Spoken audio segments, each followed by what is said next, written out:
अस्सलाम वालेकुम जी। कैसे हैं आप लोग? सब ठीक हैं? मैं शाहिद महमूद हूँ और आप देख रहे हैं शाहिद व्लॉग्स। तो आज की वीडियो में जो हम काफ़ी ज़्यादा जो लोगों ने कमेंट्स में क्वेश्चंस पूछे, डिफरेंट क्वेश्चंस हैं और उनके अकॉर्डिंगली मैं कोशिश करूँगा कि आपको इस वीडियो में तमाम सवालों के जो जवाब हैं वो अपनी नॉलेज के हिसाब से आपको क्लैरिफाई कर सकूँ, ताकि आपकी वो मिसकंसेप्शंस या कन्फ्यूजन्स है वो दूर कर सकूँ।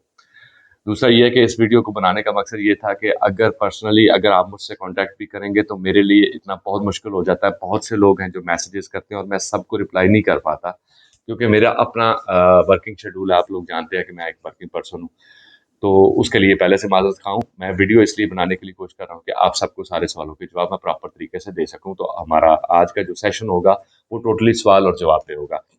तो वीडियो को शुरू करते हैं।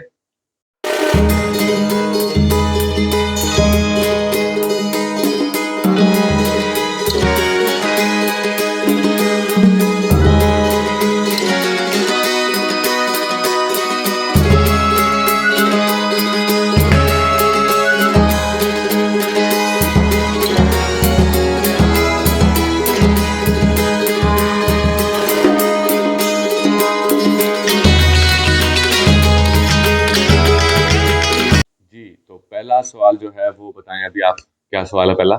अच्छा जी, मेरे पास पहला सवाल है। ये है गुजरात गुजरात टीवी लाहौर 24/7 से। ठीक है। वो कह रहे हैं कि भाई साहब जो तुर्की से डिपोर्ट होकर पाकिस्तान आए हैं वो दोबारा वीज़ा ले सकते हैं। बड़ा मज़ेदार क्वेश्चन है और मैं चाहती हूँ कि इसका ना आप थोड़ा डिटेल में। अच्छा, इसके बारे में ना मैं जो डिपोर्ट होने के भी दो तरीक़ाकार है ना।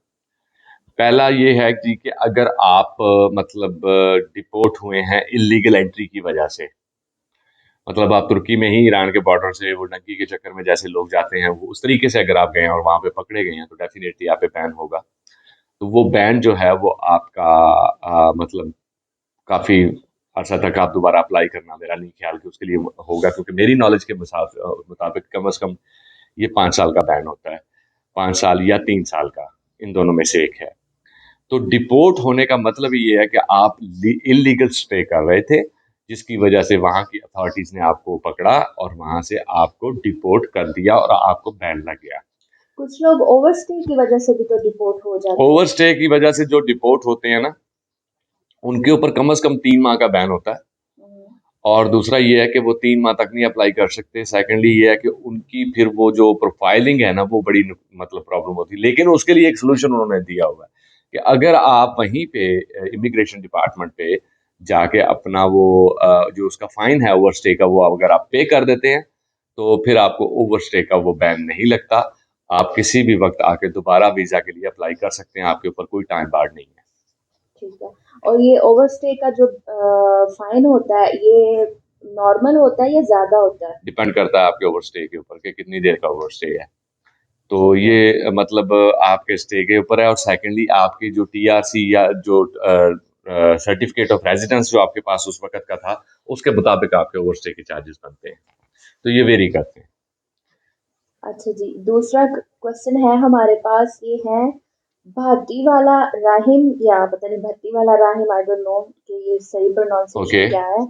उन्होंने पूछा है कि आपके साथ इंस्टा पे बात हो सकती है या आपके साथ किस तरह से कांटेक्ट किया जा सकता है, वो प्लीज बता दें। वो एक तो जो है ना, ये मेरा जो मेन पेज है अपना इस चैनल का, उसके ऊपर मैंने इंस्टा और फेसबुक के दोनों आइकन्स आपको नजर आ रहे होंगे ऊपर मेरे बैनर के ऊपर। तो वो मेरे लिंक्स हैं, आप वहां से डायरेक्टली कांटेक्ट भी कर सकते हैं। कुछ लोग व्हाट्सएप का मुझसे राब्ता करने की कोशिश करते हैं, तो मैं व्हाट्सएप अब मैं बंद कर रहा हूँ। मैं व्हाट्सएप पे किसी को रिप्लाई नहीं करूंगा। उसके लिए मेरे बहुत बड़ी प्रॉब्लम हो जाती है कि ये मेरा पर्सनल नंबर है, उसकी वजह से मेरे अपने कॉन्टैक्ट्स बहुत ज़्यादा डिस्टर्ब हो रहे हैं। तो मैं व्हाट्सएप की बजाय इंस्टा के ऊपर या फेसबुक के ऊपर आप मुझे मैसेज करेंगे, मैं आपको उसका रिप्लाई करने की पूरी कोशिश करूंगा। अगर कोई रोक रह जाते हैं तो वो उसके लिए मैं पहले से माजरत खाऊं, क्योंकि मेरे पास इतना टाइम नहीं हो सकता कि मैं सबको प्रॉपर उनके जवाब दे सकूं। अच्छा, इन्होंने सेम यही जो भाई साहब हैं, इन्होंने ये क्वेश्चन किया हुआ है कि वो कह रहे हैं कि मैं तुर्की में रहता हूँ अपनी प्रॉपर्टी में हम्म। और मेरे फैमिली मेंबर्स उनके साथ रहते हैं, ठीक हम्म। है। उनके लेकिन उनका जो बेटा है, उनकी जो इन्होंने किमलिक बनवाई थी, हम्म। वो पासपोर्ट की एक्सपायरी की वजह से वो 6 मंथ की बनी थी, ठीक है। प्रॉपर्टी रेजिडेंट ठीक परमिट है। पे, ठीक है। वो अब ये पूछ रहे हैं कि उनका ये कहना है कि रेजिडेंट परमिट की अपॉर्चुनिटी के लिए एक्सटेंशन करना है उन्होंने गोशदार एसी में, तो ठीक है। उन्होंने कहा है कि जो बैंक स्टेटमेंट है हाँ हाँ। वो हमारे बैंक में उसमें कोई स्पेसिफिक अमाउंट की जरूरत है या नहीं, वो जो बैंक स्टेटमेंट आपकी है यानी इसके वो लिए, ऑलरेडी अपनी प्रॉपर्टी पे रह रहे हैं और मैं उन्होंने, समझ गया हूँ सारी ठीक बात, है, कि वो अपनी प्रॉपर्टी उन्होंने परचेज की है, उसमें अपनी फैमिली के साथ रह रहे हैं, उनकी फैमिली की ऑलरेडी टीआरसी बनी हुई है, उनके बेटे की टीआरसी पासपोर्ट की एक्सपायरी कम होने की वजह से थोड़े अरसे की बनी, जी, दोबारा उन्होंने पासपोर्ट अप्लाई किया, न्यू पासपोर्ट बन के आ चुका है, फिर उसके ऊपर उन्होंने एक्सटेंशन अप्लाई करनी है। हाँ जी, पहली तो एक्सटेंशन उनकी होगी उनके गार्डियन की किमलिक की टाइम ड्यूरेशन तक की, ठीक है। पहली बात तो ये ज़हन में रखिएगा। मिसाल के तौर पर यहाँ पे इन्होंने अपने बेटे की एज नहीं बताई हुई। कोई मसला नहीं हाँ, है, लेकिन गार्डियनशिप होती है ना फैमिली में।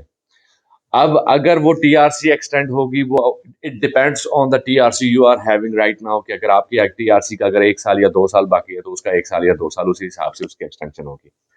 दूसरा उन्होंने पूछा जी कि आपने यहाँ पे बैंक स्टेटमेंट उन्होंने कौन सी लगानी है, तो पहले जो था आज से 3 से 4 माह पहले वो बैंक जो थे वो उन्होंने रिक्वायरमेंट जो हमसे मांगी थी वो ये थी कि बैंक अकाउंट आपकी स्टेटमेंट शो होनी चाहिए पिछले 6 माह की कम अज कम, जिसमें 5500 लिराज पर मंथ मिनिमम आपकी इन एंड आउट हुआ हो उस अकाउंट में। अब ये आप फैमिली के साथ हैं तो इसका मिनिमम जो है ना 7500 जो मेरे नॉलेज के मुताबिक है लिराज आपके बैंक अकाउंट के इन एंड आउट होना चाहिए। स्टैंडिंग बैलेंस की बात नहीं है यहाँ पे, स्टैंडिंग तो होता ही है, वो एक अलग चीज है, लेकिन पिछली बैंक स्टेटमेंट भी मिनिमम 7500 लिरा की आपकी होनी चाहिए, ताकि यू शुड शो दैट कि मैं अगर फैमिली को यहाँ पे लेके बैठा हूँ तो मैं उनकी जो है ना वो बेसिक नेसेसिटीज को पूरा करने की एहलियत रखता हूँ, मेरे अकाउंट में ये फंड्स उसके मतलब जो है ना वो डिटेल्स शो कर रहे हैं उसको। ठीक है। तो ये 7500 लिखा होगा। नेक्स्ट क्वेश्चन क्या अच्छा, नेक्स्ट क्वेश्चन है फरा 1812 है। ओके। इन्होंने कहा हुआ है कि सबसे पहले तो उन्होंने कहा अस्सलाम वालेकुम, आपने एक वीज़ा के बारे में इंफॉर्मेशन नहीं दी, वो है मल्टीपल वीज़ा, ठीक है। उसके एडवांटेज और डिसएडवांटेज बता दें। मल्टीपल एंट्री वीजा जो होता है ना, ये मल्टीपल एंट्री वीजा 3 माह का भी होता है और 1 साल का भी होता है। हो सकता है मैं इसमें मिस कर गया हूँ, लेकिन अभी मैं एक्सप्लेन कर देता हूँ उसको कि मल्टीपल एंट्री वीजा उन लोगों को मिलता है जिनका ऑलरेडी जो है ना एक ऐसा मतलब ट्रैक रिकॉर्ड हो कि उनको डिफरेंट कंट्रीज में ट्रेवल करना पड़ता है, उसकी पिछली हिस्ट्री की बेस पे या पर्पस ऑफ ट्रैवलिंग की बेस पे, अगर आप बिजनेस के पर्पस से जा रहे हैं, आप यहाँ पे अपना बिजनेस शो कर रहे हैं, तो वो मल्टीपल एंट्री होता है। तो सिंगल एंट्री और मल्टीपल एंट्री वीजा में ये फर्क होता है कि single entry visa limited time period के लिए, थोड़े टाइम पीरियड के लिए होता है, मैक्सिमम 1 मंथ के लिए होता है। आप उसमें एक दफा एंटर हुए हैं और उसके बाद अगर वापस आते हैं तो दोबारा आपको वीजा फिर लेना पड़ेगा। मल्टीपल एंट्री वीजा के लिए आपको ये करना पड़ता है कि वो आप इन एंड आउट जब भी चाहें उस टाइम पीरियड के दौरान आप आ सकते हैं। इसका ये एडवांटेज है। डिसएडवांटेज तो इसका खास मुझे कोई नजर नहीं आ रहा है ऐसा कि मैं कोई डिसएडवांटेज आपको इसके बारे में बता सकूं, लेकिन ये है कि ये डिपेंड करता है कि आप अगले मतलब स्टे के लिए एक्सटेंशन या कोई ऐसा प्रोसीजर रखना चाह रहे हैं तो वो किस लिए रखना चाह रहे हैं, तो इसका डिसएडवांटेज मेरे माइंड में कोई ऐसा नहीं है। ठीक है। जी। अच्छा, अगला क्वेश्चन है, ये है साद आफ्ताब। हाँ। जी, अगला क्वेश्चन है साद आफ्ताब 46 हैं। ये पूछ रहे हैं विजिट वीजा वालों का टीआरसी बन रही है क्या? नहीं नहीं, बन रही। नहीं बढ़ रही, उसके बारे में ऑलरेडी मैं बहुत ज्यादा एक्सप्लेन कर चुका हूँ, टीआरसी भाई नहीं जो बन पा रही। आपको ये कहते हैं कि बन रही है, इस कंडीशन पे बन रही है, उस कंडीशन पे बन रही है, नहीं बन रही।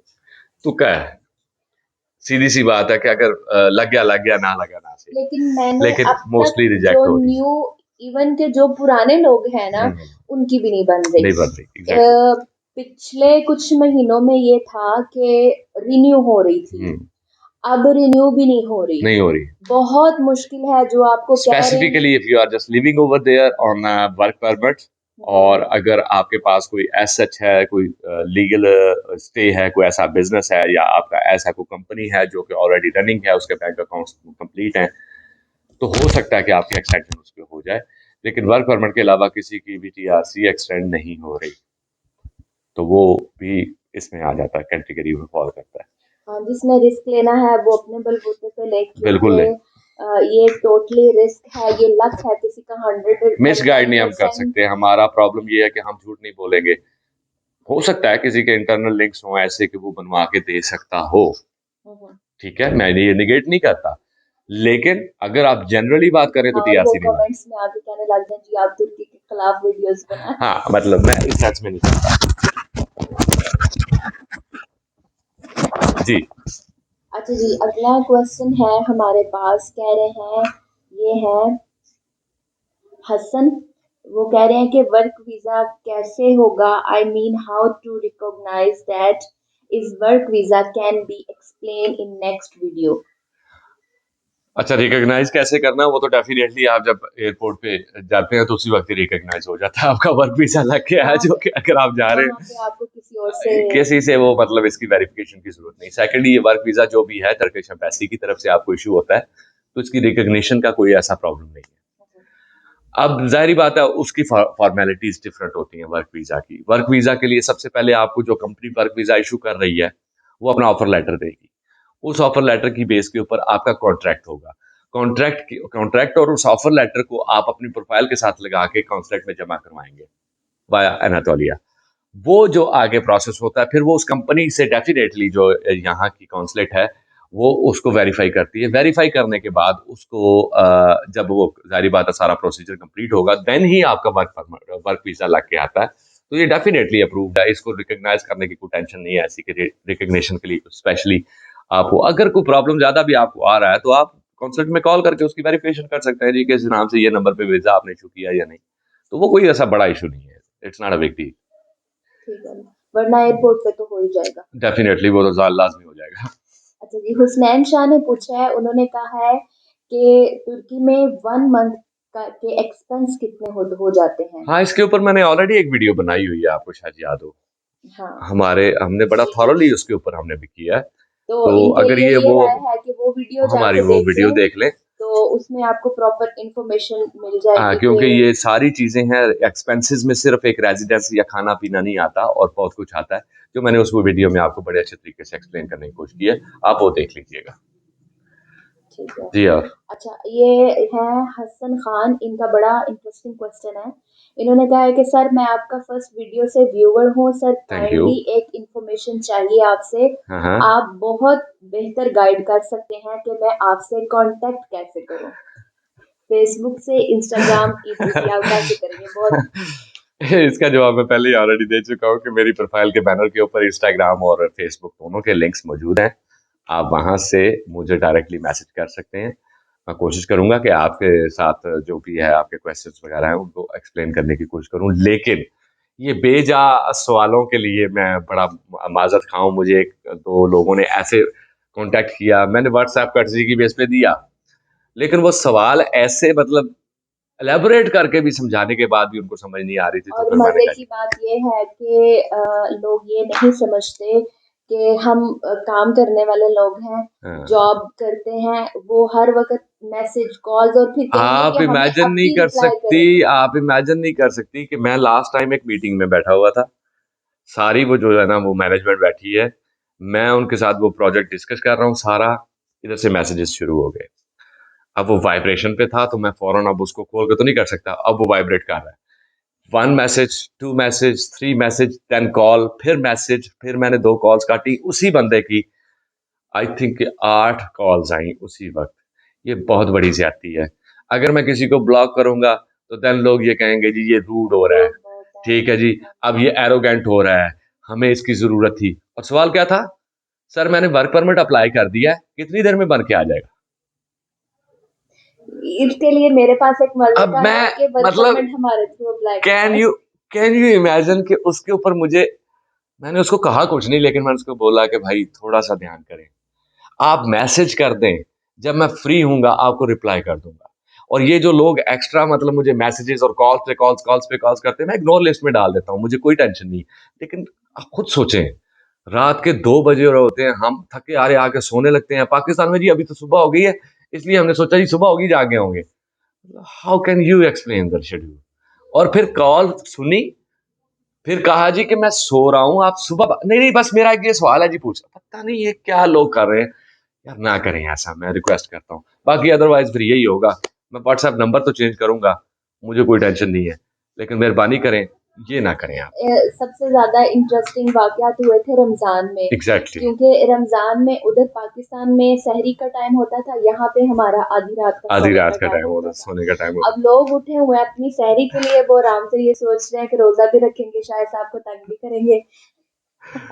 और लेकिन अच्छा, और फिर लेकिन मजे आप की, लोग का प्यार है, ये आपकी मेहरबानी ये है कि आप नवाजिश है लोग उनकी, देखते लेकिन हैं। मैं इसलिए किसी को मैं बुरा भला नहीं, आज तक मैंने कोई मिसबिहेव नहीं किया। लेकिन मैं सिर्फ इतना चाहता हूँ कि थोड़ा सा आप ये भी ख्याल रखें कि हमारी भी एक लाइफ है। ये जो इन्फॉर्मेशन हम आपके साथ शेयर कर रहे हैं, इससे हमें कोई बेनिफिट नहीं हम लेना चाह रहे हैं। लेना होता तो अब तक मैं आपके सामने एक्सप्लेन कर चुका होता, कोई ना कोई अपना मुद्दा रख चुका था। मुझे कोई बेनिफिट नहीं चाहिए आप लोगों से, मुझे हाँ सिर्फ आप बिल्कुल। लोगों का प्यार चाहिए। बहुत सारे लोग ये हमसे कांटेक्ट करके ये चाह रहे हैं कि हम उनका वीजा लगवा दें या इस तरह से मैं लगवा एक। सकता हूँ। हाँ मेरे, आपको पता है मेरे कितने दोस्त हैं, कितनी कंपनीज हैं जिन्होंने मुझे खुद ऑफर्स की हैं कि शायद साहब आप वर्क वीजा इशू करके दें, हाँ हाँ। आपके जो क्लाइंट्स हैं उनको हम दें और उनकी पेमेंट्स आप अपने पास रखें, जब तक वीजा लग के नहीं आएगा आप हमें ₹1 ना दें। वो मेरे साथ ट्रस्ट करते हैं, उनका मेरा अपना पर्सनल ताल्लुक है ये वो। लेकिन मैंने तो अभी तक किसी को नहीं एक्सप्लेन किया, मैंने कोई वीडियो नहीं उसके ऊपर बनाई कि जी वीजा के लिए आ जाएं जी, ये क्योंकि कर दें। आप ये है ना कि आप जो भी काम करेंगे आप पर्सनली करेंगे, आप किस तरह डेफिनेटली, से डेफिनेटली। नहीं। क्योंकि हर बंदा ना किसी पे ट्रस्ट करता है, ना ही और मैं रिकमेंड ये ना करते ही हैं मैं कि। ये चाहता हूँ आप मुझ पे ट्रस्ट करें, मुझे ज़रूरत नहीं है इस तरह के मामलात में पड़ने की। देखें जी, मैं बड़ी साफ-सुथरी सी ज़िंदगी गुज़ारी है और कोशिश करता हूँ कि उसी साफ-सुथरी ज़िंदगी में यहाँ से दुनिया से चला जाऊँ। मुझे किसी की कोई वो झगड़े में पड़ने का फ़ायदा नहीं है। मैं सारी चीज़ें क्लियर करता हूँ इसीलिए कि आप लोगों का फ़ायदा हो जाए, कोई आपको डॉज ना कर सके। लेकिन जी, अब चलो, वीडियो काफ़ी मेरा ख्याल लंबी होगी, और ये कोई क्वेश्चन रह गया है? एक सिर्फ लास्ट क्वेश्चन का मुझे रिप्लाई दे दें, छोटा सा क्वेश्चन है। उन्होंने कहा है कि कितनी बैंक स्टेटमेंट और मंथली सैलरी हो तो आप यूरोप मूव कर सकते हैं। ये नहीं, ये इसके ऊपर जो है ना, सबसे पहले तो आपका वर्क वीज़ा होना चाहिए। मंथली जो है ना वो मिनिमम 2000 जो है ना डॉलर्स, मेरे नॉलेज के हिसाब से वो आपके अकाउंट में पड़ा होना चाहिए, मिनिमम। तो $2000 आपका हो और उसके बाद आपकी बैंक स्टेटमेंट है, तो आप उसके हिसाब से फिर वो सारा डिटेल्स करेंगे। ये डिफरेंट कंट्रीज़ की डिफरेंट फॉर्मेलिटीज़ हैं। कोई $1500 भी माँग रहा है, जैसे जापान है वो $1500 माँग रहा है, और यूरोप है तो वो मतलब मुख्तलिफ माँग रहा है। तो जी, तो ये था हमारा आज का जो क्वेश्चन एंड आंसर सेशन। बड़े दिनों से कोशिश कर रहे थे कि हम इसके लिए कोई टाइम निकालें, तो आज अल्लाह का शुक्र है कि टाइम निकला। तो मैंने कोशिश की अपने सवालों के जवाब एक्सप्लेन करने की। बाकी मजीद भी अगर कोई क्वेश्चंस होंगे तो मैं आपसे जरूर पूछूंगी, डेफिनिटली इंशाल्लाह मैं क्योंकि हाजिर हूँ। कमेंट्स में भी लोग क्वेश्चन पूछ रहे हैं, व्हाट्सएप पे भी पूछ रहे हैं, फेसबुक पे भी पूछ रहे हैं। जी, तो वो इंशाल्लाह हम कोशिश करेंगे कि उनको कवर करें। इंशाल्लाह जी, इंशाल्लाह। तब तक के लिए अब इजाज़त दीजिए। अपना और इस चैनल का ख्याल रखिएगा। अल्लाह हाफ़िज़।